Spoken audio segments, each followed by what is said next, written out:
কখনো কোনোদিন কারো পারমিশন ছাড়া মোবাইলের গ্যালারি চেক করবেন না। কখনো কারো পারমিশন ছাড়া তার ফেসবুকের মেসেঞ্জারে কে কার সাথে চ্যাটিং করেছে এটা করা যাবে না। কখনো কারো পারমিশন ছাড়া তার মেইলের ইনবক্স খুলে দেখা যাবে না। কখনো কারো পারমিশন ছাড়া কারো ব্যক্তিগত চিঠি পড়া যাবে না। দিস ইজ ইসলাম, এটাই ইসলাম। আমরা ইসলামরে শুধু নামাজ আর রোজা আর জিকির আর এই দাড়ির মধ্যে সীমাবদ্ধ করেছি। প্রত্যেকের একটা প্রাইভেসি আছে না নাই? Everyone has privacy and no one should interfere in his privacy or in her privacy. প্রত্যেকের একটা প্রাইভেসি আছে না নাই? কখনো কোনোদিন কারো পারমিশন ছাড়া মোবাইলের গ্যালারি চেক করবেন না। কখনো কারো পারমিশন ছাড়া তার ফেসবুকের মেসেঞ্জারে কে কার সাথে চ্যাটিং করেছে এটা করা যাবে না।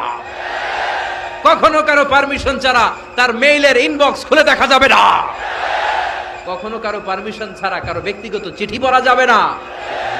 দিস ইজ ইসলাম, এটাই ইসলাম। আমরা ইসলামরে শুধু নামাজ আর রোজা আর জিকির আর এই দাড়ির মধ্যে সীমাবদ্ধ করেছি। প্রত্যেকের একটা প্রাইভেসি আছে না নাই? Everyone has privacy and no one should interfere in his privacy or in her privacy. প্রত্যেকের একটা প্রাইভেসি আছে না নাই?